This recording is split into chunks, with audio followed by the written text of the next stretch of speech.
In this tutorial, I'll show you how to create a color palette for your Figma design system UI using a color palette plugin. To get started, open your Figma file and navigate to the project where you want to create your design system. Next, open the Actions menu and select Plugins and Widgets. In the search bar, type Color Palette and choose a plugin from the results.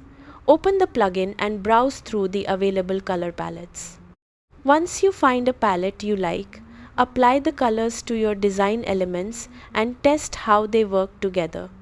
Pay attention to contrast, readability, and consistency across your interface.